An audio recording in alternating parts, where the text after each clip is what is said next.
What do you do when you finally get what you thought you wanted? When they start communicating, trying, putting an effort, doing the things that you have been begging for, the version of them that you've been rooting for, but somehow you still don't want to stay.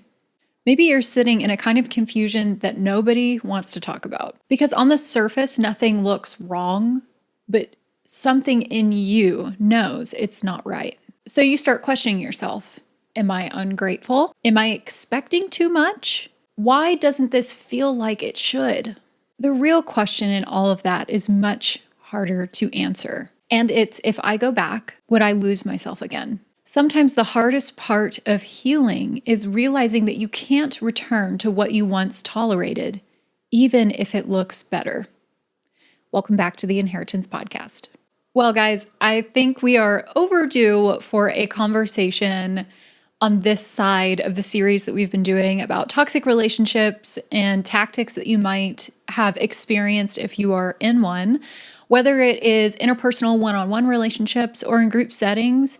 A lot of people have reached out to me. A lot of people have commented on my videos and they've reached out to me about their experience with all of the things that we've spoken about. There has been a lot of dialogue about navigating what to do in these particular situations, how to walk away from them, how to heal from them, what healing even looks like.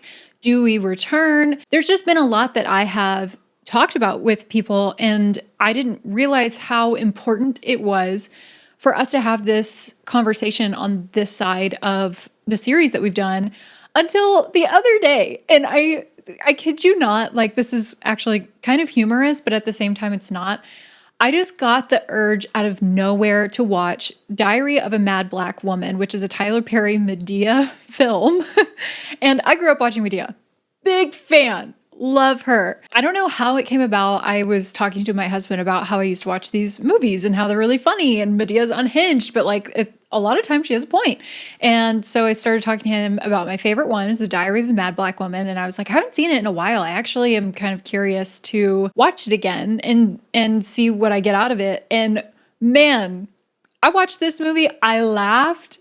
I got a little uncomfortable with some of the topics because they just like hit home for me, and I cried a lot. And I was like all by myself in my bedroom. My husband was like out here playing video games and stuff, like completely did not know that I was watching this film. And I mean, there was a point at the end of the movie where I cried hard, and I cried really hard, blubbered, cried, because I didn't realize how significant the themes in this movie were in terms of like what I have dealt with and what we've been talking about in this series. It was just extremely timely. Thinking about healing, thinking about trauma, thinking about the things that we go through and that we face, and navigating, walking out, getting better, doing better, believing better for ourselves, picking up the pieces of our broken hearts and putting them back together. In the context of this film, it was, I have trouble like finding the words to describe the experience that I had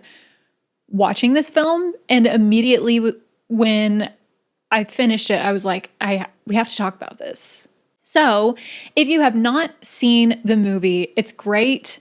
Now, I will say these films are like the early 2000s. They're a little bit older. I think Diary of the Mad Black Woman was one of the first Tyler Perry films. So I'm not sure about like his network of actors or whatever. So there are elements of this film where like the acting's kind of cheesy. The writing isn't great. However, Medea, 10 out of 10, will always love her scenes, which if you don't know, it's just Tyler Perry dressed up as an old grandma. It's great. But there's aspects of it that are cheesy, but the theme in this film resonates like outside of all of that. And so if you're somebody who is like, you have to have absolute cinematic experience in order to be able to digest like the themes of the film, don't watch it. But like, if you're able to like overlook that, take from it, you know, what is there, it's a really valuable film.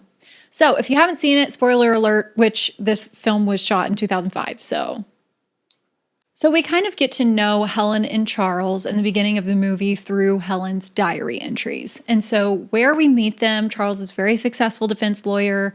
He's going to accept an award, and it's all kind of the way that she kind of explains it is their marriage and how they appear before the public and his colleagues and just anybody who would recognize them. It's all a facade. She basically says their marriage is a farce.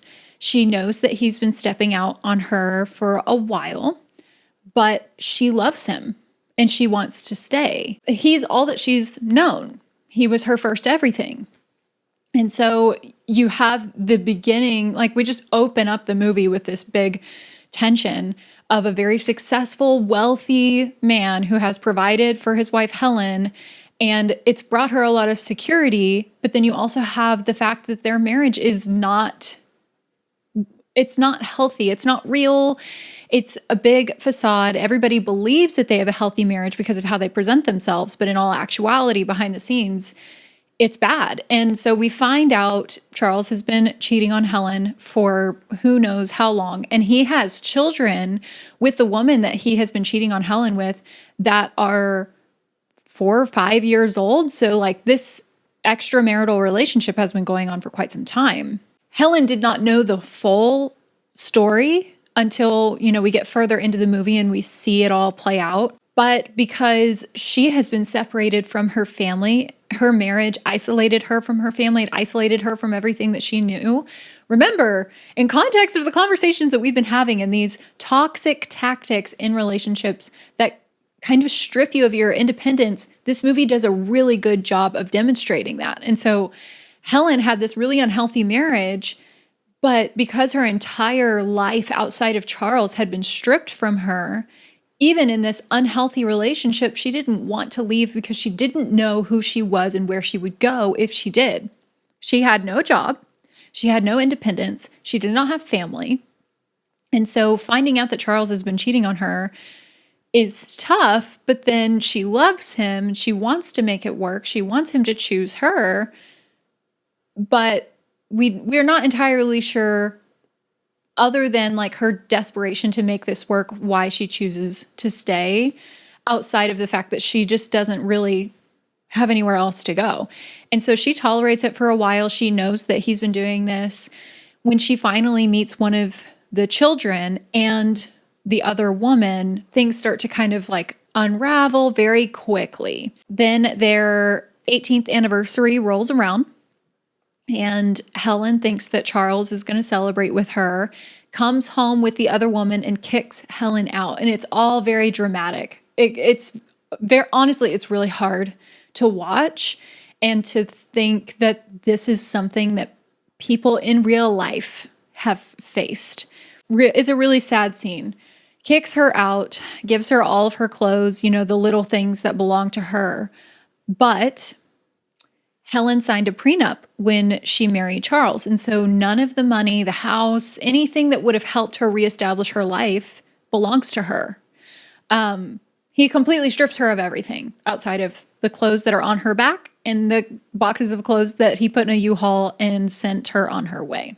Watching Helen figure out, where do I even go when she's tossed out on the street? Because she has no family. She hasn't spoken to her family in years because Charles isolated her. We kind of just witness him breaking her completely.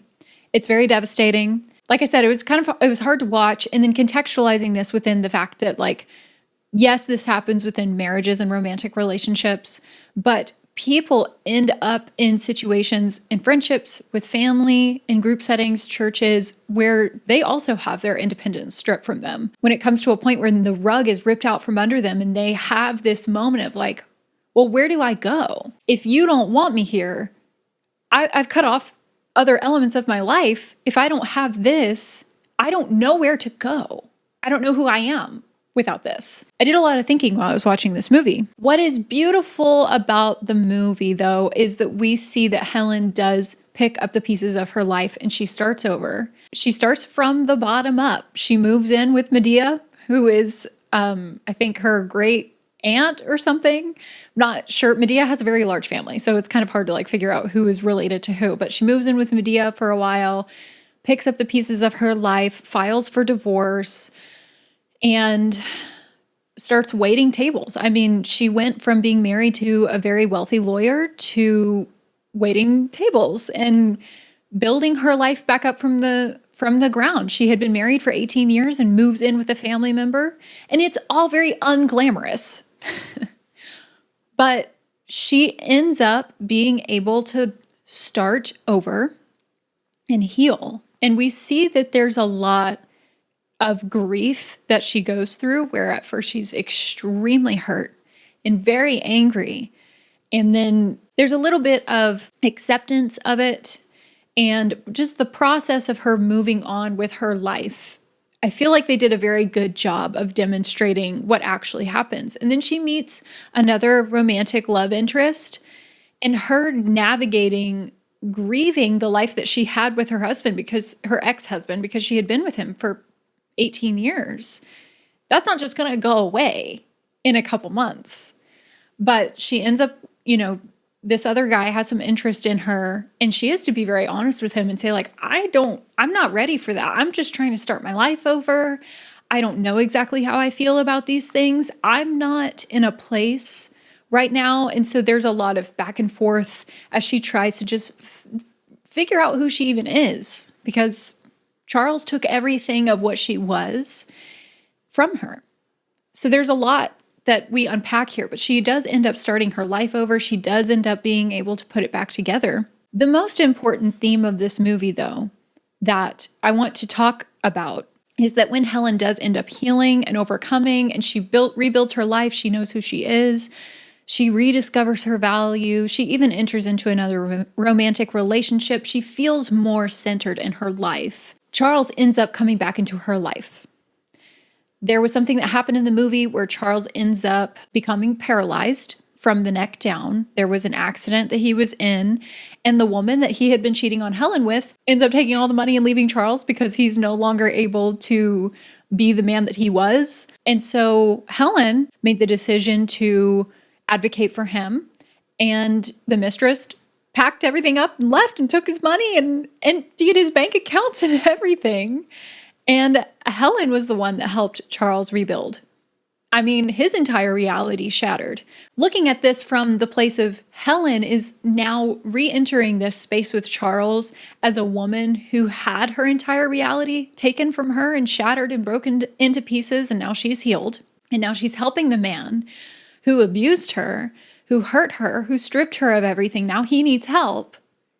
Watching Helen sit in the tension of that, watching her walk out the very real anger that she had towards her abuser, because we find out that Charles had hit Helen, had abused her.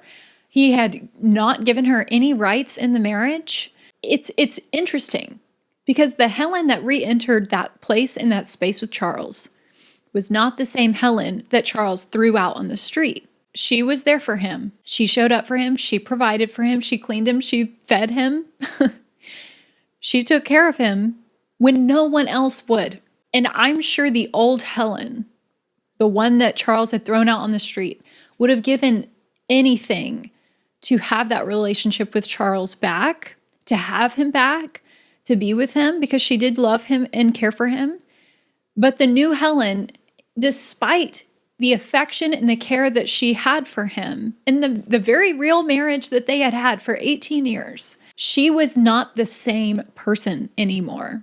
She did not approach those same conversations with Charles. She did not tolerate his sass. Her standards were different, so everything about her was different. So everything about their relationship and their interactions were different. But we end up seeing Charles actually step up to the plate. We see him grow. We see him apologize. We see him take ownership and accountability, and he walks out restoration with Helen.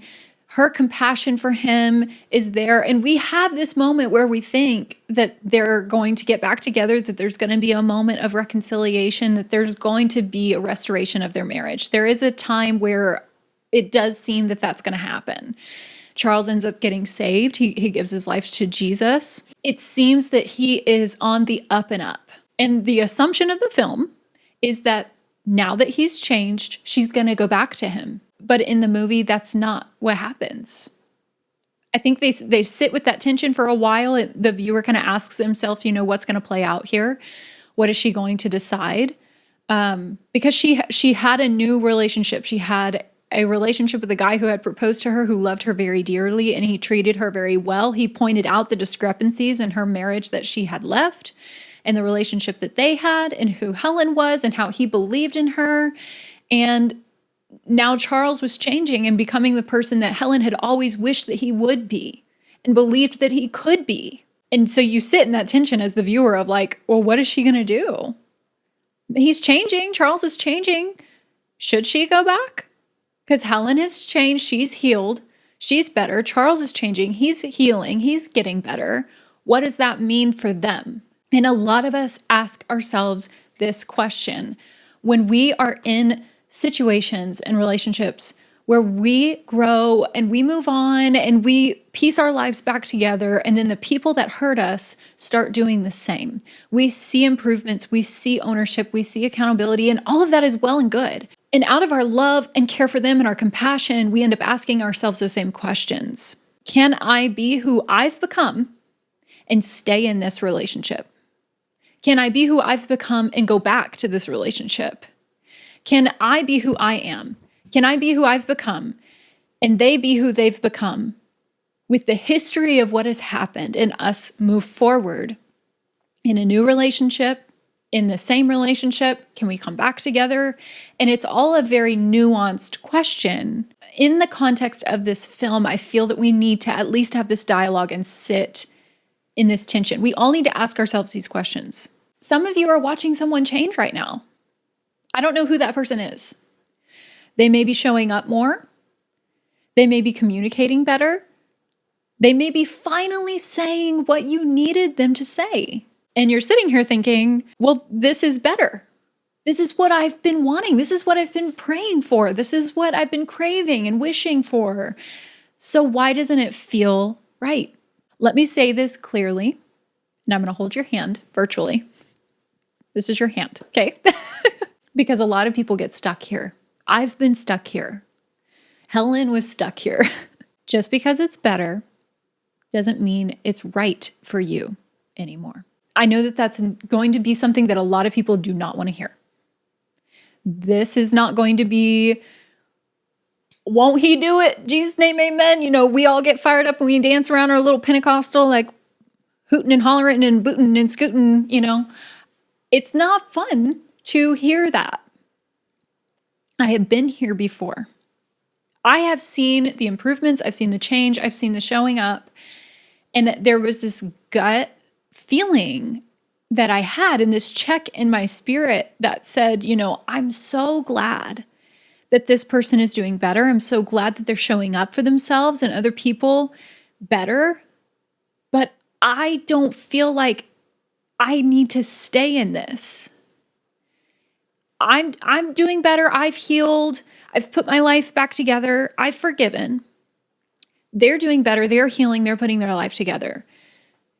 Does that mean that we need to now still be interwoven in the context of who we were and who we are now and the history? This is a really touchy subject. It's really hard. And a lot of people who see that the other person who has hurt them is doing better and growing will navigate towards giving that person a second, third, fourth, fifth, 77th, 147th, however many time chances because they see improvement. And I think all of that is well and good.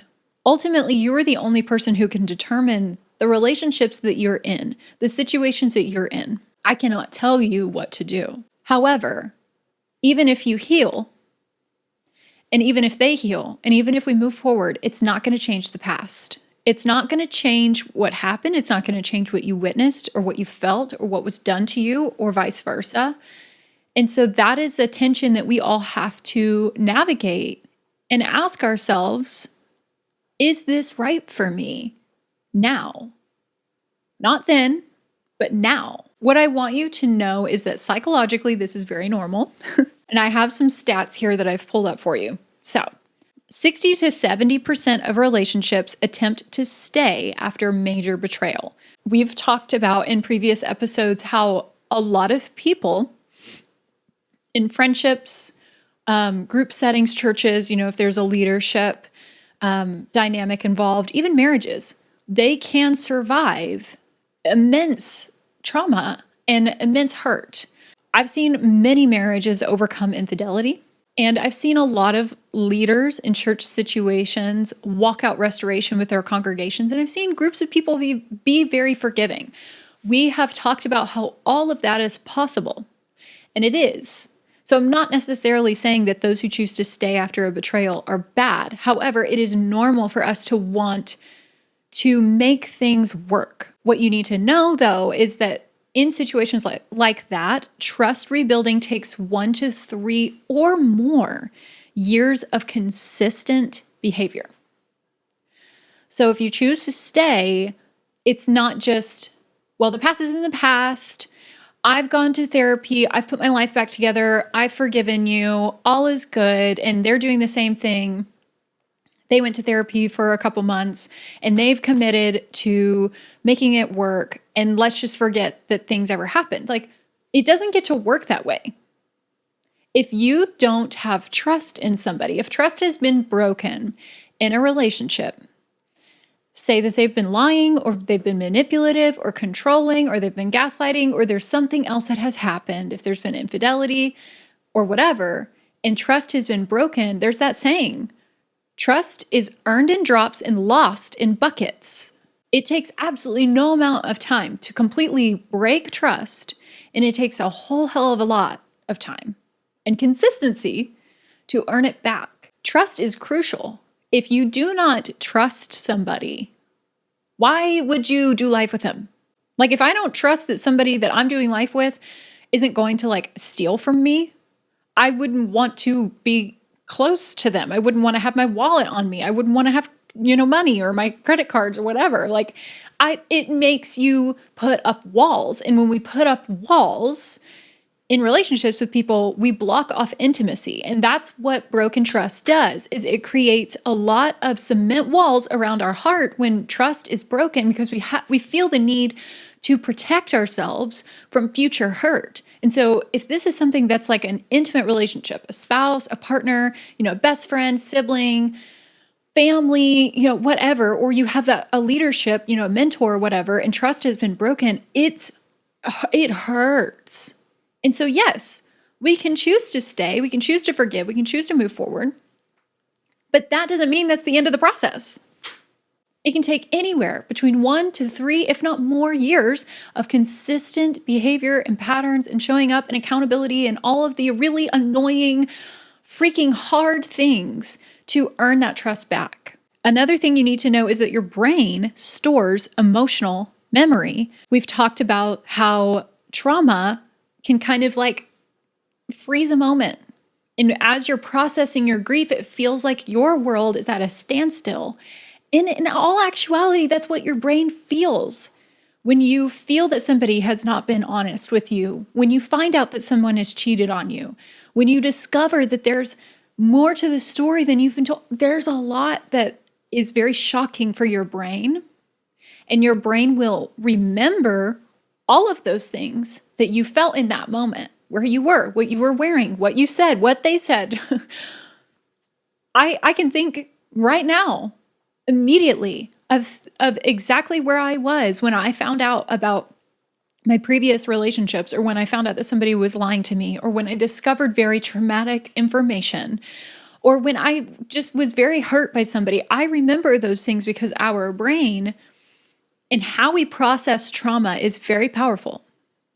And that's why I've said I don't even know how many episodes, I just write on my forehead at this point, everybody needs to be in therapy. It's a very powerful thing. And I think that there are a lot of good things that come from how our brain processes emotion. At the same time, though, we need to be weary of that. In the context of this, if we've done the work and we are trying to move on with our life, when we're rebuilding from major heartbreak and mistrust, broken trust, whatever, looking at it from this vantage point and realizing that things don't just go away. The past just doesn't disappear because we choose to say, I forgive you. And yes, forgiveness is for you. It frees you. It frees you from this expectation to get what it is that you need from that other person. And that is all, it's true. Forgiveness is extremely healing. However, you're not just going to say, I forgive you once, and the past is in the past and all is well and good. If you choose to stay with somebody who's done significant damage to your heart, you're going to be forgiving them for the rest of their life, for as long as you're together, because of how your brain stores that emotional trauma and how long it takes to rebuild trust. You may not have to forgive that long. It may not be this conscious effort, but trust me when I tell you that there will be triggers. There will be reminders of that broken trust. There will be things that are more sensitive and touchy that if we start to get kind of close to there and we have those discussions, or if something looks like that broken trust in the future, it's going to be a lot more sensitive than it was before that trust was ever broken. And now you have to re-walk out that process of forgiving and healing and having compassion and picking up the pieces every single time that trigger keeps getting hit. But all of that to say, it is very normal for us to want to make things work. It is very normal for us to want to forgive and continue on business as usual. What ends up happening in this particular way, where we end up finding ourselves when we make the decision, or when we're wrestling this out and we want to stay, we want to make it work, and we're seeing improvement, our mind will acknowledge that. And we will start to convince ourselves of, well, they're improving. Remember, just as you can lie to others, you can lie to yourself. So we'll start to convince ourselves, well, they're improving. They're showing up. They're doing the work. But your body, your nervous system, it remembers that pain. There is a lot of scientific evidence about how our body processes things before it reaches our brain. Like our body will have a feeling and a reaction. It's called a visceral reaction. It happens in your organs. Your body will react to something before your brain even registers what that emotion is. Oftentimes, when somebody says something or does something to you, your body knows exactly how that makes you feel and what the answer is to that question, or what the answer is to that problem, or whatever, before your brain even registers how to communicate the words. Our brain and our body will be in a wrestle here. And your nervous system will tell the truth faster than your thoughts will. Because we can try and convince ourselves of a lie that it's all well and good. They're trying. Give them grace. I was given grace. Whatever. Trust me when I say that everything I talk to you about in this freaking podcast, I've been here. If you are finding that you are in this place where you've done the hard work, whether it was for a time you walked away from this relationship, or you set boundaries and you've been in therapy, or, however this plays out for you, I think we need to do a little bit of, we need to be a little honest with ourselves. I want you to check yourself right now honestly, and on a scale of 1 to 10, ask yourself, how safe do you actually feel in this relationship? Yeah, they might be improving. Yeah, they might be going to therapy. Yeah, they might be saying all the right things. But does that change what happened and how that makes you feel by being in that relationship? How safe do you feel in the relationship? Do you feel safe to be honest? Do you feel safe to share how you feel? Do you feel safe to show up fully as you are? Do you feel like you will be treated with respect going forward? Maybe for the last 10 years, there's been verbal abuse. Maybe there's been degrading of yourself and your independent thinking. Maybe you're not allowed to think for yourself. Maybe we had to always do what they did. If it was the church or the group, or if it was the spouse, or if it was the best friend, whatever. Do you feel safe in that? That you will actually have freedom now, even though for 10 years you never did? Ask yourself, how often are you anxious versus at peace? Just think about it. Does this environment, does being around them make you feel anxious or at peace? Are you trusting patterns or hoping that they will change? Guys, I've said it before, and I get all fired up, not because I'm angry at you. In fact, I am angry for you, because I don't know who convinced us, because I've done it. I'm guilty of this. Yes, Your Honor. I don't know who convinced us that we are not allowed to think critically of all of our relationships. Like, it's so taboo to do this to your family. It is so taboo to look at your blood relatives and look at the patterns and be like, I'm not sure that this is okay. Or with your spouse, or with your church, or what critical thinking has left the building. For whatever reason, we have all been convinced to just hope for the best. And believe me, because I'm having this podcast, and because I have this podcast and I talk to you, the listener, on a however often basis, I hope for the best. I do. I believe the best. I think that that's loving. I think that is, 1 Corinthians 13 talks about what love is. It perseveres, it believes, it hopes, it does. I do believe that there is those elements of love. However, I do believe that when it comes to love, that also needs to apply for us, for our hearts, for our minds. We need to be able to love ourselves so we can love others from a healthy place. We can believe the best for them and believe the best for ourselves. So we can't just hope that they will change. Remember, we cannot control other people. We have to trust what they are doing.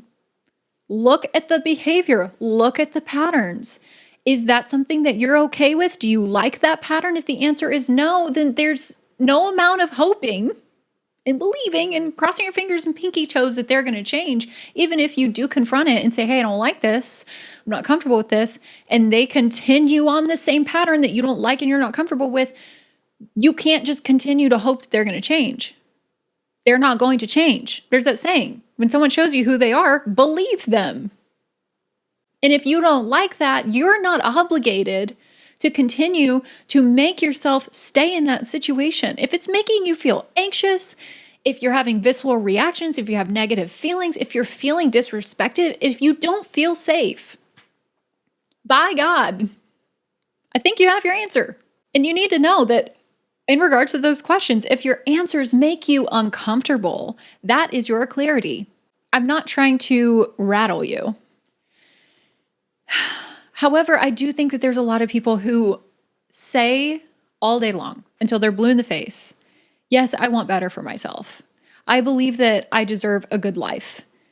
But there is no action on the other side of those words. Of course, everybody wants something good, and they want something that makes them feel good. They want to have boundaries, they want to be able to live a life that's full of peace. But let me tell you, it is not easy. You want to have a good life. You want to have a life that brings you peace. You want to be able to say no to people and it not make you uncomfortable. Like, this shit is hard.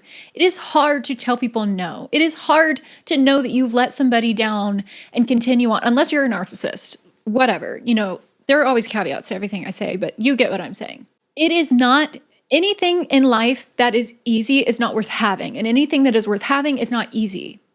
So if you want a good life, a fulfilling life, one that brings you peace, where you know your value and your identity, and you can walk that out in confidence, understand that people are going to have some thoughts and feelings about that, and they're not always going to be like, yay, go you, we love that for you. Most people who are regulated, who also share those same values and who have done that work, will celebrate you. But if you have a circle of people who are not regulated, who don't share those same values, will not celebrate you, they're going to think that that's stupid because they don't do it for themselves. People who respect themselves will respect you. Remember what I say. We cannot love others if we don't love ourselves. Out of the overflow of loving ourselves is how we show up for other people. And if we don't love ourselves, we cannot love others. Our love will have conditions because our love for ourselves has conditions. You understand. You cannot show up for other people in a way that it does not mirror how you show up for yourself. And so I say all of this as like a very loving, punch that we have to have standards. We have to have standards for ourselves because we deserve better. We say to everybody, yes, I want a loving, peaceful life. I don't want to feel anxious around people. I want to be able to say no. And then the time comes for us to do it and we back down. But hopefully, if you're listening to this episode, it's because you've started the process of healing and you're trying to walk away. You're trying to have boundaries. But now the other person that did the hurting, they're also trying to step up to the plate and do better. And you don't know what to do with that. So you need to understand that if you're choosing to stay because they're doing better, but the answers to those questions makes you uncomfortable, you need to chew on that for a while. So all that, I'm going to get off my soapbox and we're going to move on. Let's talk about forgiveness and reconciliation and trust. This is where people stay stuck spiritually and emotionally. Forgiveness is something that a lot of people don't fully understand. Many people think that forgiveness is just giving the power away to the person that hurt you. And if you forgive them, then you'll no longer have that power of like, no, you hurt me and I'm going to hold your feet to the fire and all that stuff. As I've stated before, we cannot make anybody do anything. We cannot make them own their hurt that they caused us. We cannot make them own their actions, their words, whatever. And so a lot of people will conflate forgiveness with accountability. And they think that if they forgive, that person is no longer accountable and that they win. And it's not true. Forgiveness is for you, is for me. If I'm hurt by somebody, when I forgive them, I'm not excusing what they did. I'm actually acknowledging that they hurt me. And I'm saying that it's not okay. But what I'm also saying in my forgiveness is that I'm not going to let that be the thing that sticks in the forefront of my mind where I can no longer navigate my life without thinking about the hurt that they caused. It frees me. I remember I was growing up and somebody said, that unforgiveness is like drinking poison and expecting the other person that hurt you to die. And it's true. Unforgiveness really is a cage that we put ourselves in thinking that we've imprisoned the person who hurt us. But when we forgive, we don't excuse the hurt. We acknowledge it. We say it wasn't okay and it wasn't right. But it allows our heart to be able to let go of that person, because all that we do in our unforgiveness is we chain ourselves to them and we drag them around with us everywhere we go. All the while, metaphorically speaking, of course, but all the while they're living their life. They're not giving you a second thought. If people want to be accountable, they will be. If they don't want to be accountable, they won't be. And so the only way for us to move on from the grief and the frustration, this is hitting a little too close to home. I want you to know I've been here.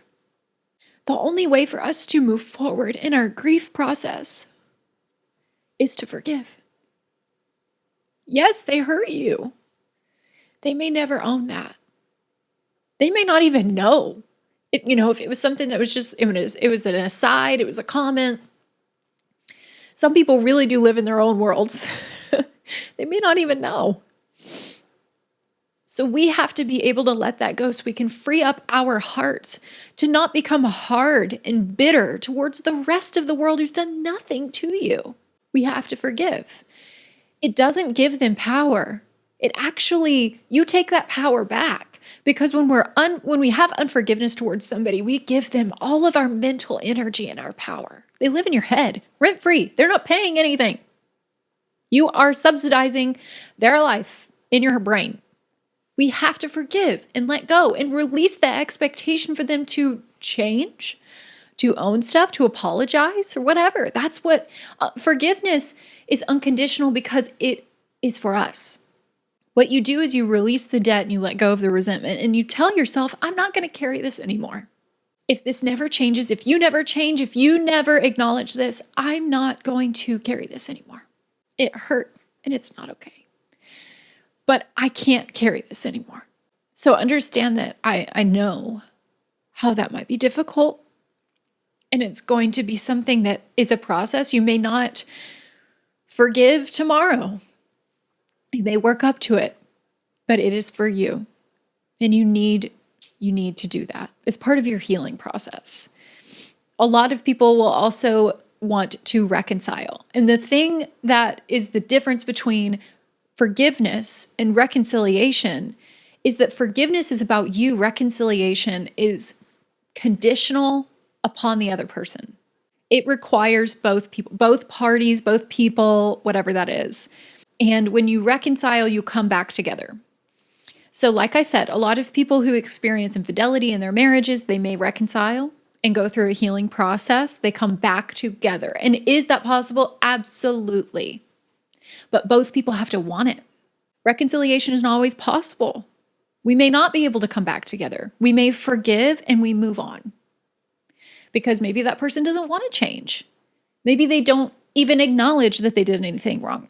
Reconciliation, a lot of people think, well, I can't forgive them because they don't want to change. And that's not the same. Can we reconcile? Yes. But it requires both people, both parties, both groups, whatever, coming together and saying, we are going to do better. We are going to show both parties unconditional respect and safety, acceptance and love and honor. And if they're not willing to do that, then I am not sure what that looks like. I don't understand how that can be reconciliation. And that's tough. It will require, if you reconcile, it's going to be a rebuilding together, a rebuilding of the relationship, the partnership, whatever, together. It requires both. And we've already said this before, trust, reconciliation, and forgiveness, they're not the same. Trust has to be earned. And that is on the person who has done the damage.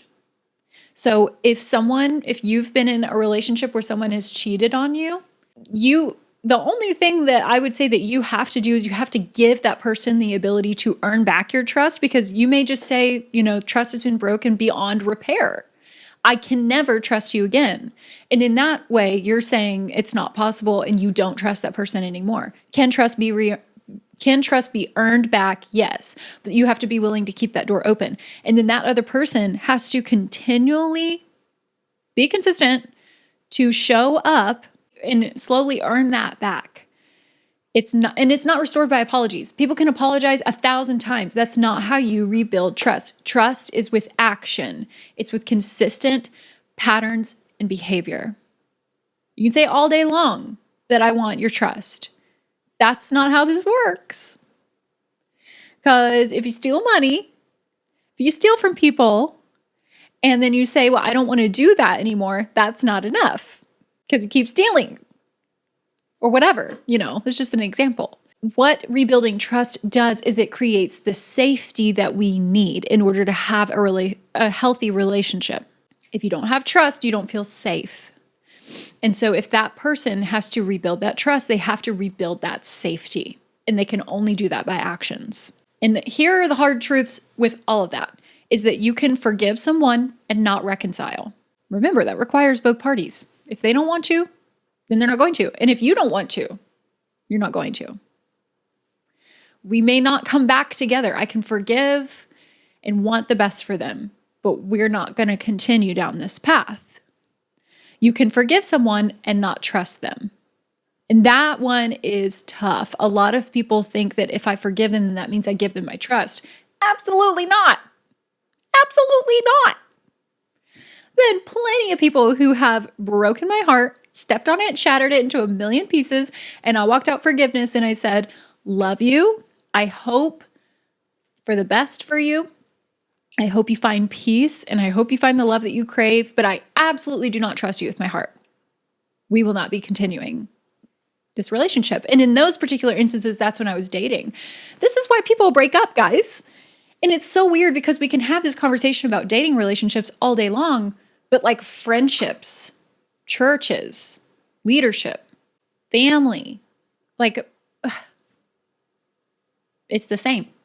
If people don't want to change, then if they're going to continue hurting you, you don't have to trust them. It's not the same as forgiveness. Remember, forgiveness is for you. Trust is on them. Another one is that you can forgive someone and still walk away. Like I just said. It's not bitterness. It's not resentment. Because when we forgive, we let go. We wish them well, sincerely, from a place of healing, that I no longer expect you to be the version of you that I wanted, that I needed. I needed you to not say that to me. I needed you to not do that to me. I needed you to show up. I needed you to be there, and you weren't. And in spite of all of that, I forgive you, and I don't expect you to do that for me anymore if you don't want to. And so I release that. So just as I said before, all of this, I feel like, we can say this shows up in dating. It's so obvious that it shows up in dating relationships because people break up all the time. Before I met my husband, I had 3 different boyfriends, like official ones. I had like maybe some situationships here and there. Who doesn't when they're growing up and being stupid? I had relationships prior to my husband. He was not my first boyfriend. And so I broke up with those people. I ended those relationships due to these reasons. I had things that I needed, that I expected from them that didn't happen. They also ended up hurting me. And even in that forgiveness, there was an inability to look over that. And there was an inability on their part, or a lack of wanting to, change or show up better, that caused us to say, okay, I wish you well. This ends here. And we can talk all day long about dating relationships. It's so easy. Be like, yeah, break up with your boyfriend. Yeah, break up with your girlfriend. Don't do that. That's, you guys don't need to stay together. But when we talk about friends, when we talk about family, when we talk about church, when we talk about like other interpersonal relationships with people, like this is where it gets uncomfortable and dicey. And so you need to understand it shows up everywhere because that's where people are. Anywhere people are is where this is going to show up. So it's in your relationships, your friendships, your family, your churches, leadership environments, at work, because people are not perfect and they're everywhere where other people are. Wow, so profound. And so you're going to have thoughts like, well, we've been through too much. I can't walk away now. What if I regret it? What if I'm the problem? I swear every single one of those are in my journal. Man, we all do it. We all ask ourselves these things. The reality that I see from so many other people is that same thing where it's like, well, I'm just going to stay and keep investing in this because I've already invested too much. We've spent so much time together. There's so much history, blah, blah, blah. Well, I've already spent so much money in this, hobby in this area. Like, guys, I talked about how I left my old barn. I spent a lot of money there, thousands of dollars. And I was like, I can't stay here. Like, we cannot look at our relationships that are hurting us, environments that are hurting us, and say, well, I've already spent too much, so I'm just going to continue on. You're telling me you want to spend more money? You want to be 10 more years down the road of this? You want to deal with it potentially escalating and getting worse? Because you staying isn't much of a confrontation of their behavior or their patterns. If you don't draw a line in the sand and set a boundary or exit or have the conversation, what incentive do they have to come face to face with what they've been doing? Like I said, and I'm going to say, like, I understand we cannot control people.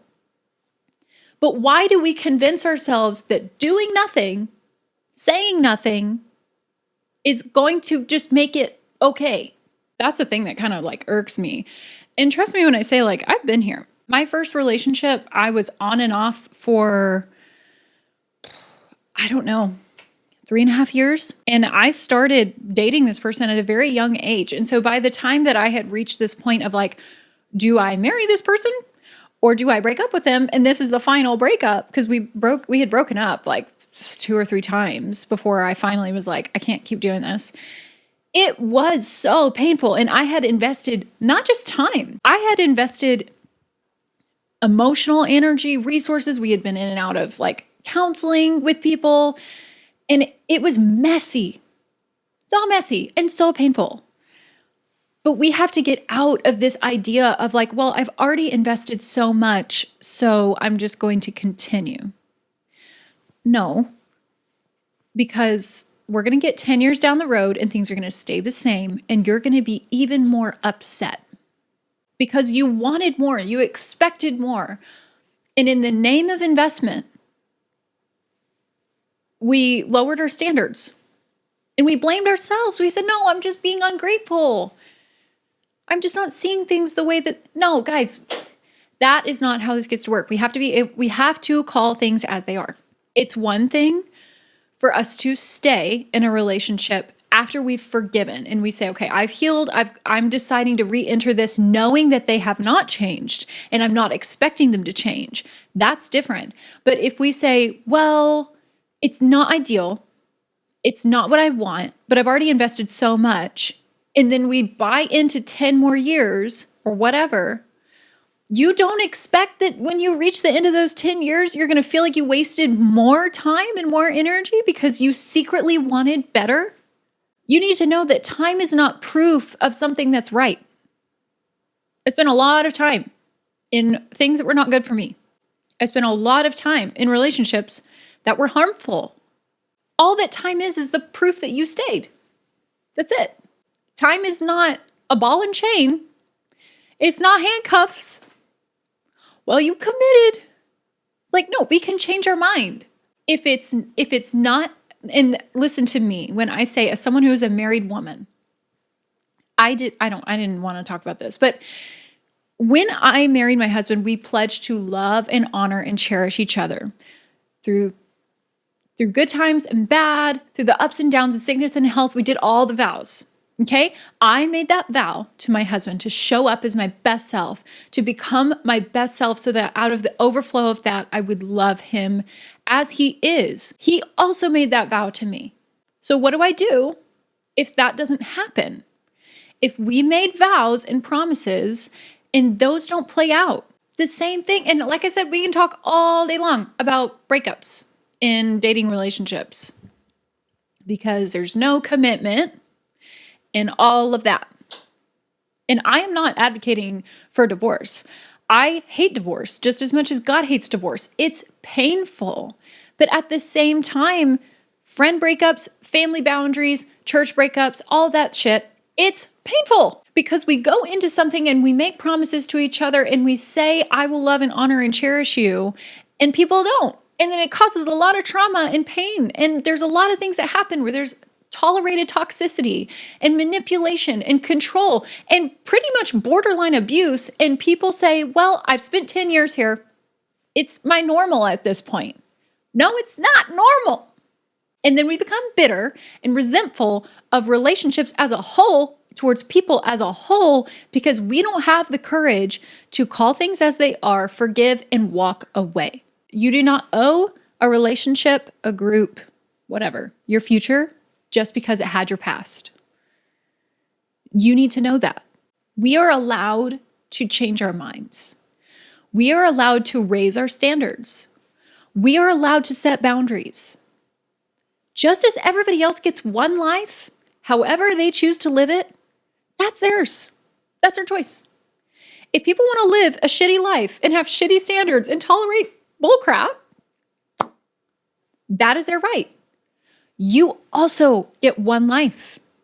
You also have one shot at this. And if you say, I want to have peace, I want to be able to do the things I want to do, I want to allocate my money where I want it to go, but people are telling me I should do this and blah, blah, blah. You don't get to make everybody else happy and then also live your life the way you want to live it. So which is it? You do not owe a relationship your future just because it had your past. We all change, we evolve, we change our minds, we change our standards, and life can move with that. Our relationships can move with that. We can have the same relationships with people and have boundaries and standards, but if they don't want to honor those boundaries and meet those standards, then the relationship needs to change. You need to know that if you are struggling with this, you're not weak. This is so normal. And when I say that I wept watching that movie, it's because it resonated so deeply with me. Not because I'm not looking at it through the lens of my marriage. I love my husband and we have done so much work on our marriage because we love each other so deeply. But I understand that this happens in all levels of relationships. This is a friendship issue. This is a church issue. This is a family issue, and it's painful. It's normal, and it doesn't make you weak to be in this position. I've been here, and I am here in some ways. I have wrestled tolerating people not meeting my standards, people not respecting me because of familiarity. There were many times I didn't walk away from my relationships that I ended up breaking up with, and I almost never met my husband because it was familiar after a while. And familiarity feels safe, it's comfortable. And the inconsistency can create attachment, like how we talked about with manipulation, where we have that emotional whiplash where they are love bombing us and they're telling us that we're amazing, and then they withdraw, and then we pursue them, and then it takes so much effort and time, then they finally reciprocate. It's that inconsistency where we feel like maybe this is normal, and then we tolerate those things. We get so attached. And then what we end up doing is we convince ourselves. We allow our thoughts in our mind, in our brain, to replay the good. And we hold on to the pros. We hold on to the good because walking away is going to sacrifice all of that. So you think again and again and again, well, maybe this time, or maybe I'm expecting too much. After a while, this time was 100 times ago. And you keep blaming yourself for the same patterns. How much of your value and your self-worth can take that much blame before it takes a toll on your mind, on your heart? And I just want to interrupt that thought more and say you're not asking for too much. You are asking the wrong environment to meet your needs. And you need to know that this is really heavy and it's full of grief. And it's where a lot of people will quietly break, because in all of this, where we see it for what it is, and we are healing it, and maybe we've moved on, and we are on the other side of our grief process, even though grief is not linear and we may repeat it after seeing this. The person who did the hurting, or they didn't measure up, or whatever, if they start changing, we're going to want to acknowledge that. We're going to want to say, well, now they're trying. Now things are calmer, they're better. It's not chaotic anymore. It doesn't make me feel anxious. I'm feeling hopeful, but something is still going to feel off. It may feel wrong because what happened, happened. And that person is kind of a symbol for what happened. And you're not going to be able to explain it without sounding ungrateful. And know that I've been here. In the simplest of ways and the most complex of ways, I've been here. So what do you do? If you're here and they're trying, they're making an effort, you want to have grace. You want to try again and come back. But something is holding you back. Something doesn't feel right. What do? You will grieve this. You'll grieve the situation. You'll grieve the relationship. You'll grieve. You won't just grieve the person. You will grieve the idea of what that could have been, the future you imagined, the dreams that you had attached to that, the version of them you believed in, the life that almost happened. You're grieving the potential because you showed up for you and you healed and you walked away and you set boundaries and you had hard conversations. You gave the ultimatum and now they're showing up and they're trying and it gives you hope. But it doesn't change the past. And so there's going to be a disconnect. There's going to be a tension. There's going to be an in-between moment of staying or going, and the grief of this hasn't gone the way that I thought it would. We love a lot.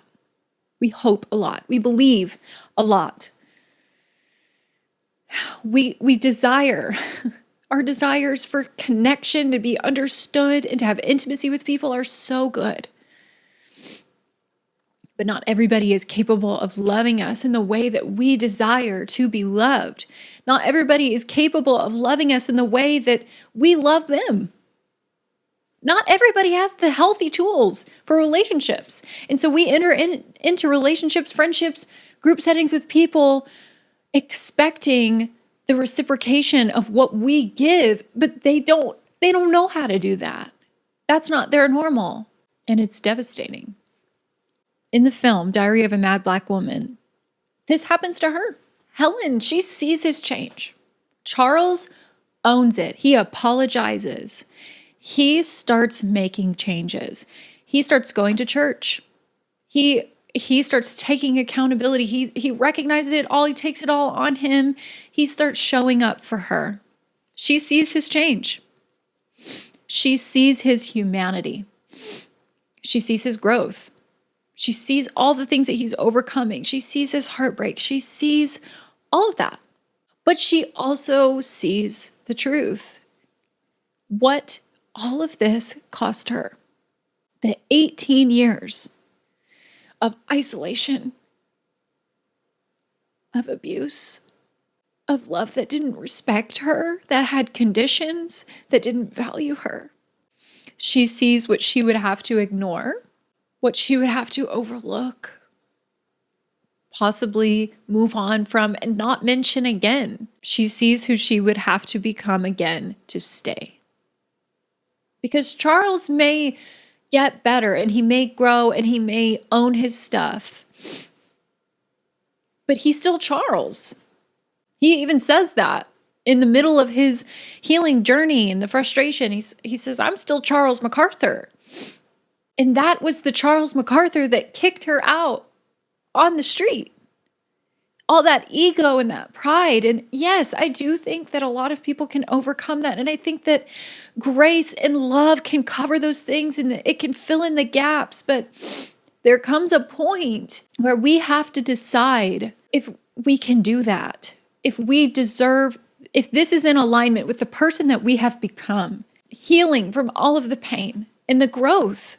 Because Helen told him when she came back to take care of him, they had a confrontation and it was not pretty. She said, the Helen you knew is gone. And it was. She had restarted her life. She got a job. She got an apartment. She had everything about her physical appearance was different. She changed her hair. She changed her makeup. She changed the way she dressed. She changed. She grew. She was stronger. She was independent. She no longer relied on Charles for every little thing, for her self-worth, for her identity, for her income. For that, Helen was gone.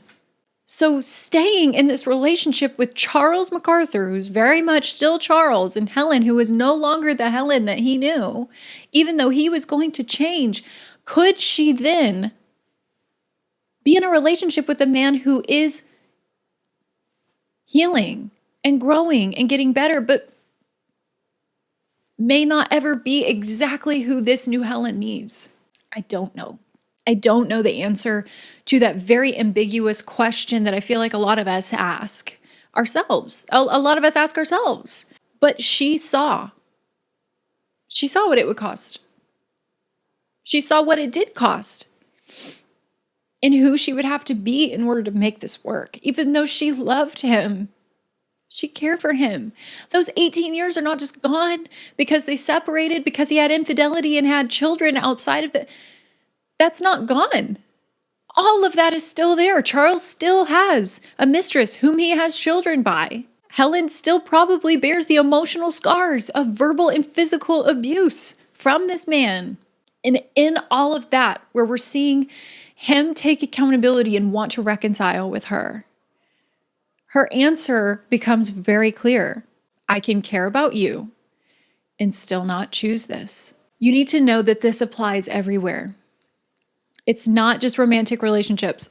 Like I said, I feel like, we can scream into the void about romantic breakups and dating relationships. And it's so easy because it's like, well, yeah, break up with your boyfriend, break up with your girlfriend. But no, guys, this is everywhere. In family, we don't get to choose our family. We don't get to choose our blood, but we can still love them and limit access. I love you, but I don't want to have this conversation. I love you, but I don't think I can do this. I don't want to go on that trip. I don't want to spend that money. I can't give you that money. I can't speak into this part of your life. You know, it's hard. With friends, you can love them, but know that history doesn't mean alignment. I can still love them and we not go in the same direction. Our paths may fork. We may go off and do different things. My best friend lives across the country from me as far as possible. She lives in Florida. I live at the top of California, and I love her with all that I am. But our lives are not aligned. Does that mean that I can't love her? Does that change the history that we have? Does it make our relationship invalid? No. But I don't live my life the way that she lives hers. And that's okay. With church and leadership and work, we don't have to stay. I don't have to keep going to that church if they broke trust. If the leader has been lying, I don't have to stay. That church can also hold their leaders accountable and walk out restoration for the leader himself or herself or whatever to be restored in their heart, to walk out healing in them, and they not be restored to the position. You can have both. But a lot of people will conflate love with being interwoven. No. Just because I love somebody doesn't mean that they have all of me. Nobody has all of me but my husband. That's it. They don't have to know all my thoughts and my feelings about stuff. They don't have to know everything that I'm going through, and they don't have to approve of my choices, and they don't have to tell me what to believe.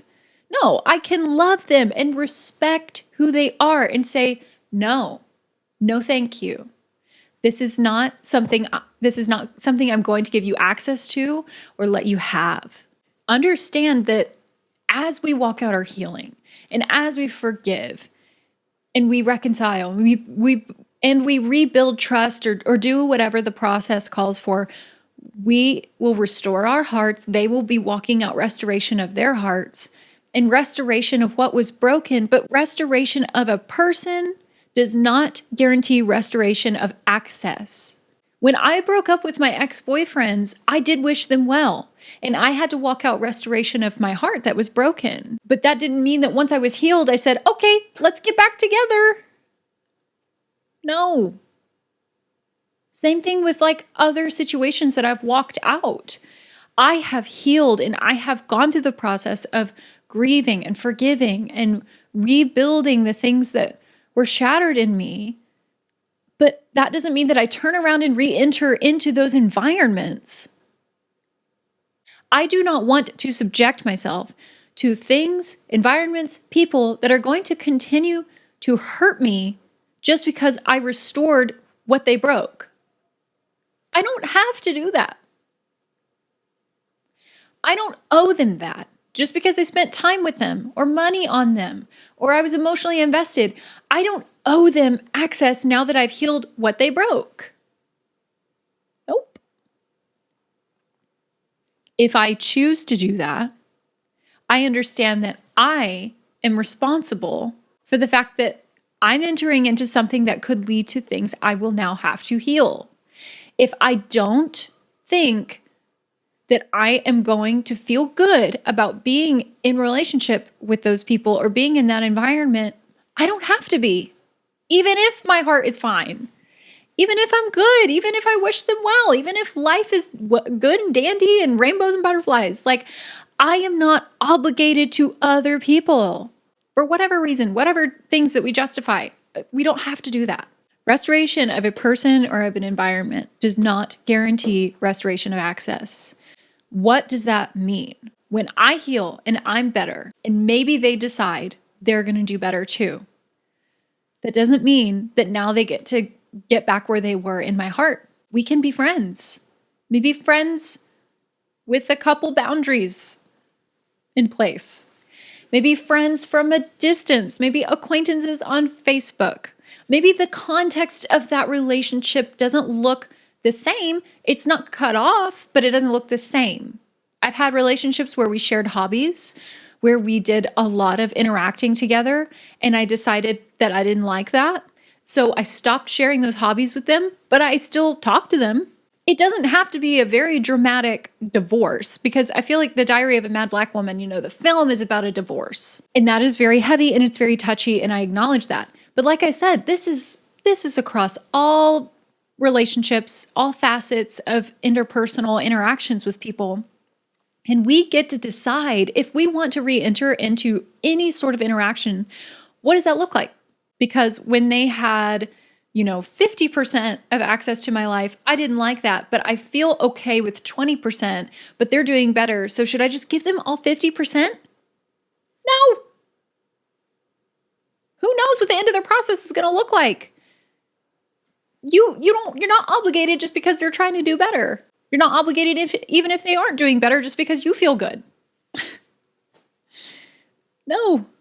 You don't you can decide what that looks like. But the context of your relationship, you can still be friends with people and still love them and things not look like they did before. If you are stuck, use this filter. Stay only if, okay, pay attention. Change has been consistent for months, not moments. It's very easy for somebody to be like, oh, you're about to walk out the door. I'm about to lose access to you. Okay, good. I won't make that joke again. I'll go to therapy. I promise. I won't ask for more money. I'll stop saying those things about you. I'm sorry that you found out I was gossiping behind your back. That's wrong. You're right. I won't do it anymore. Guys, require consistency in your relationships just as much as other people require that of us.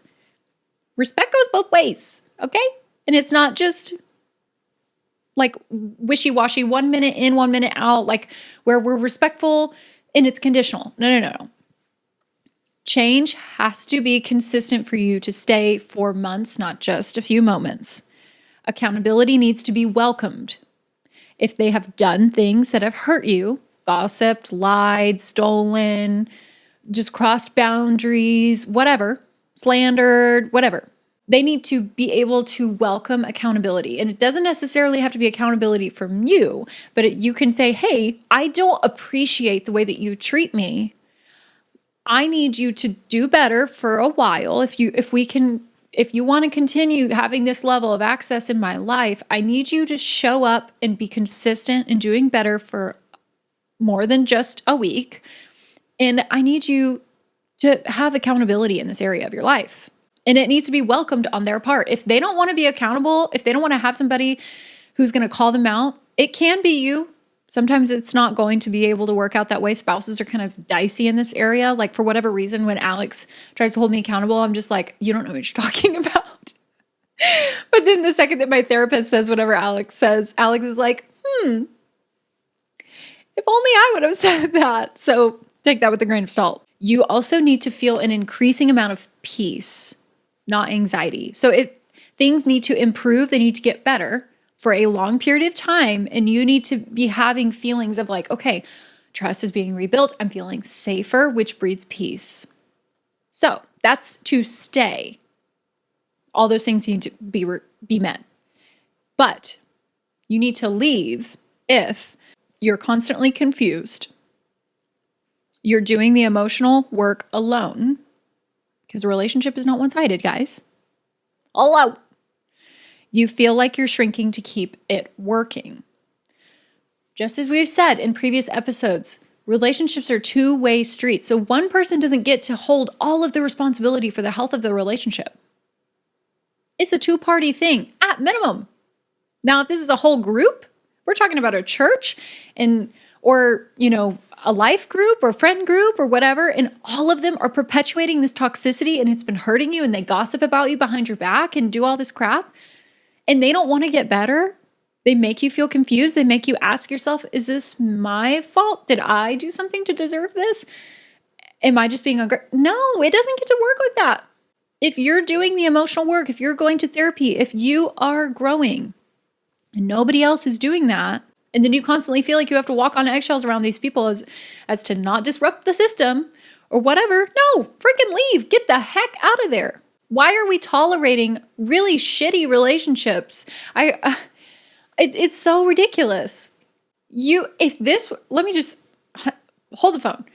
If this were anyone but you, if your best friend, if your sibling, or somebody that you love and care about came to you and told you about the relationship or the friendship or the group that you are dealing with and tolerating, if they told you about it and you were like, oh, hell no, get out of there, you deserve better. If you were to say all the things I'm saying to you to somebody else, there is your indicator. Why do we tolerate stuff for ourselves, but we want better for other people?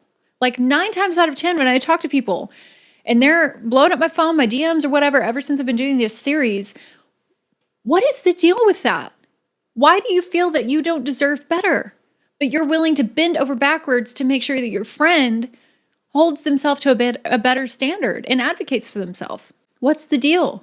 Want more for yourself. It's okay to want more for yourself. Ask yourself this honestly. If nothing changed from today forward, would this be enough for me? I'm just going to go ahead and guess that if you're listening to this, the answer is probably no. If the answer is no, you're not choosing love, you're hoping. You're not loving, you're hoping. And like I said, as somebody who has been on staff at a church for a very long time, I love Jesus with all my heart. I feel like the whole 1 Corinthians 13 was beat over my head about, well, love perseveres and love is patient and kind and all of those things. Love does not envy, it does not boast, love is not proud, it is not rude. And it was beat over my head for the sake of choose the other person. Choose them, love them unconditionally. Yes. However, if they are not choosing you and you are choosing them, they're not loving you. So you're just hoping that one day they will. And that is not love. Stop just hoping, because all you're doing is you're setting yourself up for failure. You're setting yourself up for false hope and expectations that are never going to get met. And then you'll wake up one day furious, wondering why am I so mad at the world? Why do I feel like any time I ask for stuff that all it's going to be met with is a freaking sigh of frustration? Or why do I feel like I have no voice? Or why do I always just constantly feel like I'm so ungrateful? Or I feel about this big? Or why do I just have all of this resentment towards people who've done absolutely nothing to me? Guys, this is some really deep stuff that a lot of people, for whatever reason, were sold the lie that if you just keep choosing that person, eventually they'll reciprocate. And then they wake up and they're frustrated. They're bitter. They're resentful because they keep justifying wrongdoing in the name of love. And it's not love. It's false hope. It is expectations of people where either we communicate them or we don't. And a lot of people don't communicate expectations, and that's what really sets them up for some failure. But a lot of people will not communicate expectations. Maybe they will, but either way, expectations don't get met, and then we get frustrated. If you are doing this and you know that if nothing changes, you're not okay with moving forward with this, it isn't enough for you, it is okay for you to say, okay, something has to change so that I can feel loved just as much as I love them. They may not love me as much as I love them. They may not rise to the standard, the very realistic standard. Hey, can you just return my texts, my calls? Can we get something on the calendar? Can we go hang out? Ghosting. The very realistic standard. If they cannot do that, guys, it's fine for you to be like, all right, this relationship is not going to work in this context. As I've said before, it doesn't have to be super dramatic where it's like, I want nothing to do with you ever again. We're never going to be friends. No, what a lot of people will do in friendships and family and churches and stuff is they will set themselves up for a false hope, false expectation or whatever, and then it doesn't get met. And then we just carry on and say, well, maybe it's me. Maybe I'm the problem. Maybe I just expect too much. No. If nothing changes and it's not enough for you, then you can say, okay, maybe I need to rethink how this relationship works out in my life. But my relationships in general don't have to look like this. Maybe this one needs new context. Maybe this one needs to look a little different because maybe that person, in all actuality, maybe they're not able to give you what you want, but that doesn't mean that it's a blanket statement for all of your other relationships. If you are in a dating relationship and they're being disrespectful, that doesn't mean that that is the context for all of your future relationships. No, you say, this is not healthy. I want to be respected. Does that mean that I think that you're a horrible human being and I want nothing but bad things for you? No, you walk away, you say, I hope you find what you're looking for. Sayonara. Good riddance. Have a good life. Can you be friends? Sometimes. And then you move on. Like, we don't have to have blanket statements and blanket approaches for all of our relationships just because one doesn't meet the standard. We don't also have to lower our standards because somebody didn't meet a very realistic standard and then also have a blanket statement for all of our relationships. If people don't know how to reciprocate very realistic things, then maybe that person, that relationship looks a little different than the other ones. If you have a standard of like, okay, well, it would just be nice for us to interact every once in a while, or hey, if we go out, I need for you to help shoulder the bill when we go out. If that person can't meet that standard, then you don't go out with that person anymore. The way you hang out with them is different. Like we have to be able to recontextualize how we interact with people and not just either one, write them off entirely because they don't meet our standards, or two, just lower our standards entirely and then we tolerate shit behavior from people. The only way that we can do that, though, to have realistic expectations with people and have realistic standards and know what we're worth and all that stuff, is to be able to see things as they are and also see the expectation that we did have that didn't get met and grieve that and forgive it and move on. Your desires are good. To have a best friend, to have a community, to have a partner, to have whatever it is, it's a good desire. But we have to see that when we get hurt by people, when they don't measure up, when they don't meet the standard, when they hurt us, we have to be able to forgive, to not justify the hurt, to not justify the expectations not being met, so that we can move forward and define for ourselves from a safe, healthy place of what is my value and worth. What do I give for other people that I expect for them to give in return? And how does that look in the context of this relationship? The one that you're thinking of that you're when you're listening to this. What does this look like in this particular situation? Because honestly, a lot of my relationships that end up giving me trouble, they're not all the problem. There's typically one that I have to work out and figure out, what is the access of me that this person gets to have now that I'm seeing that there's an issue or a hurt or a pain? Do I exit? Do I leave? Do we break up? Or is it just, we can still be friends, but hey, I'm not going to talk to you about these things. Or hey, I'm not going to share financial obligations with you because you cannot pay bills. Like, a lot of people should not be roommates because one person is good with money and another person is not. It doesn't always have to be abuse and divorce. Understand that there are very realistic relationships with people that are on they're still tense and there's still a lot of bitterness. But it's from something that's smaller, not small. It's from something that can be solved by setting boundaries and sticking to them and not seeing the change that they're doing and then say, okay, well, now they can just have access to everything that they had before when they didn't meet the boundary or when they didn't meet the standard. I mean, you can always revisit that if that's what you want, but you are not obligated to do that. You need to know that hope without evidence will drain you. And it will drain you because it will drain your love. It will drain your grace and your compassion. It'll make you frustrated and bitter and resentful.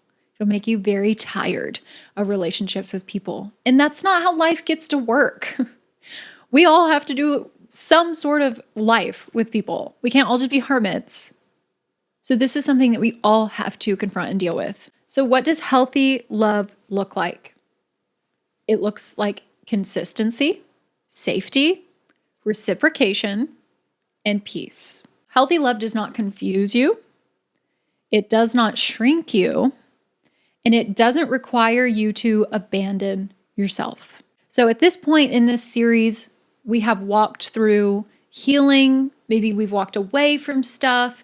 Maybe we have set boundaries, and then we're seeing that there's change and we want to acknowledge it. You can acknowledge it. You can say, hey, proud of you.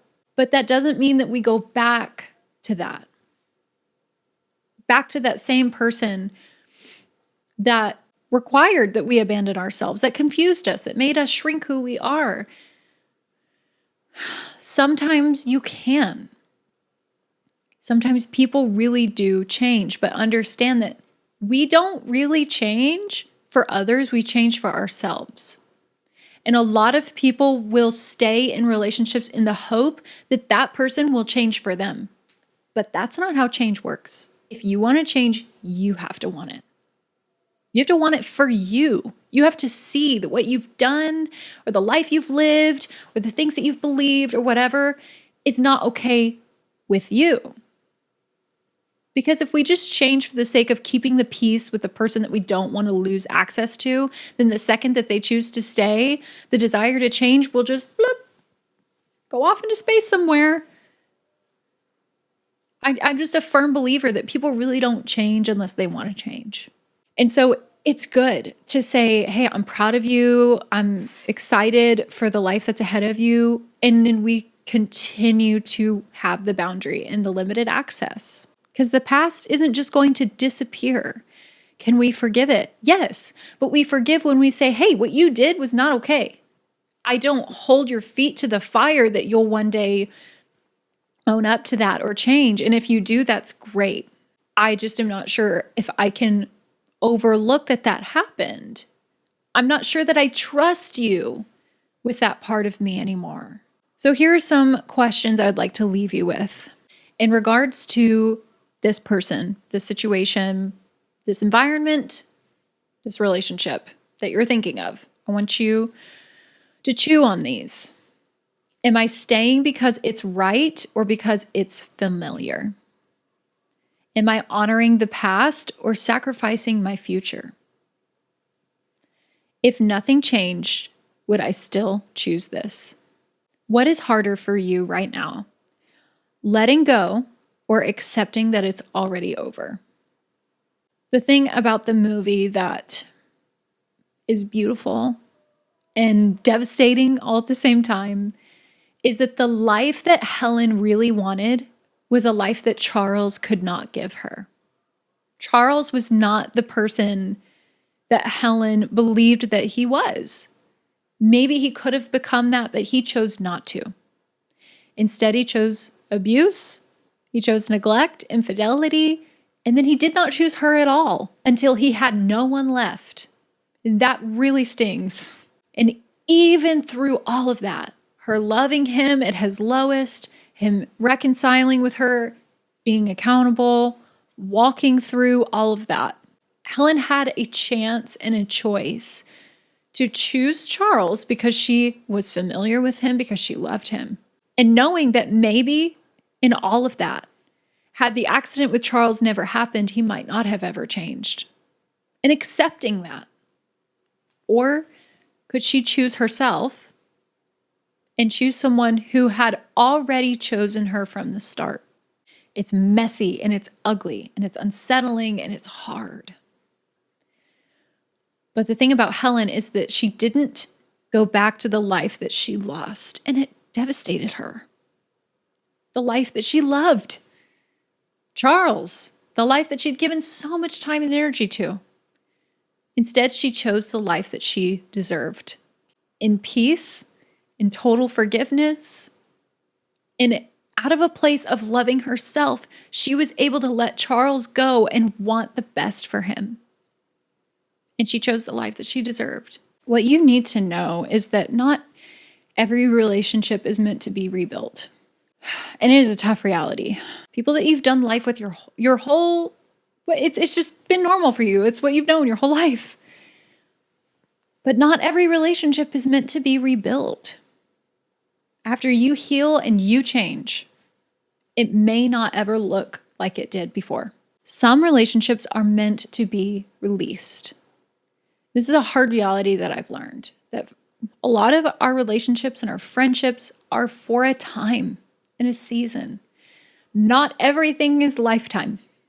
In the context of hurt, in the context of the reasons why we split up or our lives don't align anymore, with it being expectations not being met or hurt or whatever, that's even harder. But some of those relationships are meant to be released even when there is still love there, when there's still care. You can forgive someone and still not stay. I want you to know that if you're dealing with this right now, you're not alone. It is something that I have faced many times, and I'm sure that I will face them again in the future. And it will be something that maybe in your future, you will have the courage to share your story about. Give yourself time and do not excuse the hurt. When we justify something, we tell ourselves that we have no right to be upset. And so what we do is we stuff our emotions and we blame ourselves. We turn inward, and all of that tension of that hurt and that pain and that frustration, all of that very real unmet expectations, the standards not being met, all of that has to go somewhere. But if we put it back inside of us, it doesn't just disappear. It will become bitterness. It will become resentment. And so if you have experienced hurt in relationships with people, then you have to be able to say, even if it really was as simple as like, hey, I did expect this from them and they were not able to meet that. And that hurts me. We have to be able to say that. Because as we do, we're releasing that out of our body. We're purging it from our nervous system and from our organs that like hold that tension. Out of that, we can say, okay, it wasn't okay. I wanted more. I'm hurt by that. But I'm going to let this go. I'm going to forgive if they don't change. I'm going to change how I show up in this relationship. I'm going to change the context so that I can protect myself. And that's okay. You're not alone. And that will be maybe the first step towards healing for you. And you need to know that healing doesn't always bring people back. It doesn't just make things back, go back to where they were. Sometimes it gives you the clarity to finally let them go, or to change how you show up, or to change the context of the relationship. It gives you the permission to see things as they are and to ask yourself, if you want more, then you might have to go get more from somewhere else. With all of that in mind, I think a lot of us pursue healing for ourselves in the hopes that those who hurt us will also do the same. And even if they do, it doesn't guarantee the relationship will just go back, business as usual. A lot of the things that we experience in our relationships cannot just be forgotten or overlooked or just we go back. Things are different. You're different. We require something different. And if that is not something that they can do, then that has to be something that we get to a point where we accept. And what acceptance of that looks like is saying, okay, I need more from this. And this is not going to be what I need. So I need to change this in my life. But we deserve to have people who are willing to show up how we need them to show up, and not just tolerate surrounding ourselves with people who can only do it halfway. Maybe they don't do it at all. Maybe they laugh at our expectations and our standards. Maybe they tell us that we're the problem. There is so much out there for you. There is a life out there where people will choose you. There is a life out there where that boyfriend will choose you. You can have the future that you want. But so many people are afraid of change, or so many people cannot change because they justify the hurt. And then they hold on to it and they make it their problem. Like, no, after a while, we have to say, no, this is not okay. We need to heal. We need to move on. And if you want to re-enter into that from a place of healing, you need to understand that you are no longer the same. Your standards are what they are. And if they cannot meet them, then that relationship needs to change. I wept when I watched this movie. I saw myself in it. I saw a lot of my listeners in it. And I want that for us. I want us to be able to see the life that we really desperately want and believe that we deserve. And the one that we've been settling for, and say, you know what? This life has been mine for a while, and I see it for what it is, and I value the lessons that I've learned in it. But I'm not going to continue settling for this one anymore. I'm going to go chase what I believe is mine, the best.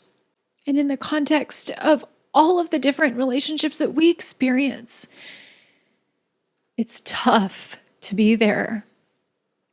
But when we finally see ourselves as deserving of better, and we acknowledge that we loved this one, we can free ourselves from the obligation of service and future and go for what we really crave. And that's what I want for you. I crave that for you. I pray that you experience that. I pray that you have the courage to set the boundaries, to move on, to exit, to do what you need to do to chase the life that is best for you, to not settle just because you've invested time. You deserve the best. I know this is really heavy. And so I just want you to know that if you stuck through this episode and you made it to the end, I'm so grateful and I appreciate it so much. If you would do me a big favor and like this video and leave me a comment down below, letting me know what resonated, what stuck with you, maybe some other things that you would like me to address in future episodes, and share it with a friend, because I know I'm not crazy. I know that we all collectively go through things, and navigating, these things in life is not easy. So share it with somebody who needs some encouragement, maybe needs some courage, maybe needs some tips on how to do this, just to, have a voice in their corner. Make sure that you are subscribed to this channel and you follow this podcast. I do plan to do future episodes, maybe some other things that talk about different topics. I just felt like I needed to wrap up this series that we've been doing on toxic relationships and just kind of put a little bow on it so that people who are exiting these things and healing from these things have a way out and know how to navigate coming back to them. And if they should, know that I see you, know that I talk about things from a place of experience, because I know that people need to know. I know that people need to know that they're not alone in what they're dealing with. So know that in spite of all of this, you are loved and you are advocated for, and I see you and I value your growth journey. Thank you so much for watching and for listening, and I will see you very soon.